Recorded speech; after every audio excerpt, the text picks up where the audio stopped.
Hey there, it's Keith coming at you with a rundown of Reign of Guilds Patch 1. It's funny, I just had another video come out earlier today, but Patch 1 dropped, so here we go, let's dive right in. First up, gameplay mechanics. Now they've been busy with the Satiety system, or the Satiety system, or the Hunger system, however you want to say it. Now, when you restore energy, it chews through your Satiety at a slower rate, which means you can do more without worrying about starving. They've reworked how Satiety impacts your gameplay, especially how bonuses and penalties impact your game when Satiety is anywhere from 1 all the way up to 100. Now, starvation isn't as harsh as it used to be either, with penalties reduced by a whole 30%. So what does this mean? So instead of you feeling like your character is going hungry way more often than it needs to be, that's going to be a lot less penalizing.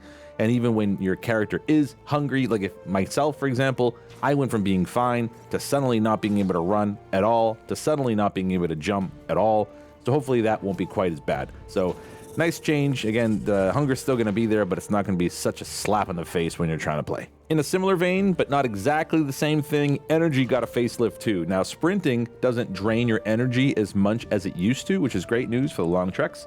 But also, here's the catch. The more you carry, the more energy it takes to sprint. So in other words, by having a heavy load, you're going to be 30% more impacted by that heavy load. So it's kind of nice, right? You can run farther, but you're going to be more affected by your weight, which kind of makes sense. I kind of like this change. Combat has seen some tunes as well. So for those that like to get up close and personal, your melee weapon cooldowns are down about 5 to 15%. So you should be whacking people a little quicker.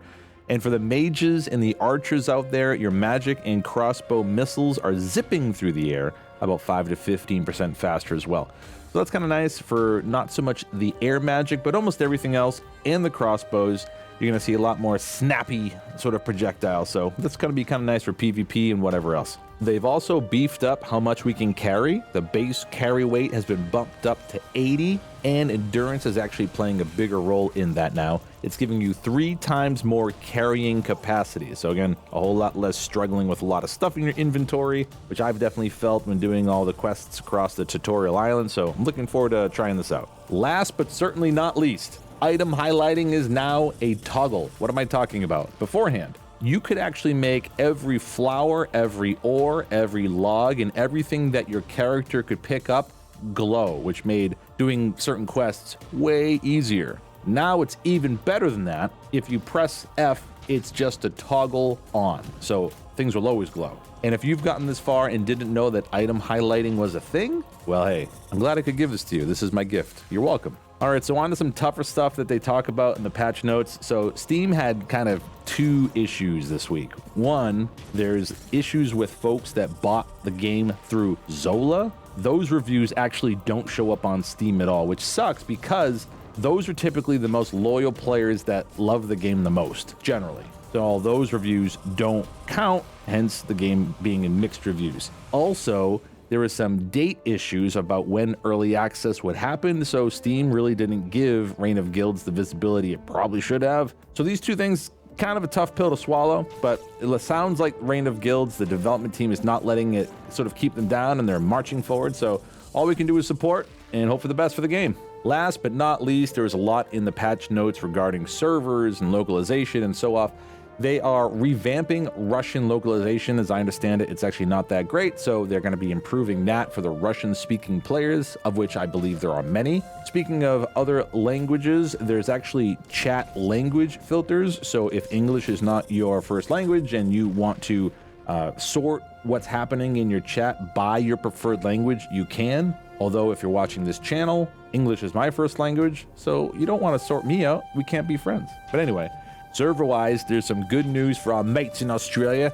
They're adding Aussie service to the NA region specifically for the I gotta stop doing this accent. Yikes. I'm just an idiot from Boston. I'm gonna get canceled by my Australian friends. Actually, one of the leaders of Mana, my guild, is Australian. Yikes. Well, if I'm kicked out of Mana, then if anyone else needs a druid, hit me up. Anyway, what I was saying is they are actually adding Australian servers to the NA region, specifically for the tutorial in Rivulet Island. So this is going to help performance and lag for any folks living in Australia. So that's really exciting. They're also laying the groundwork for Chinese localization and setting up a whole new game world for an Asian audience. So again, really good for inclusion and global reach and all that, so that's really great. In closing, patch 1 is packed with changes, some pretty good, some a bit rough, but hey, that's gaming, right? It's all about making Reign of Guilds better for everyone, step by step.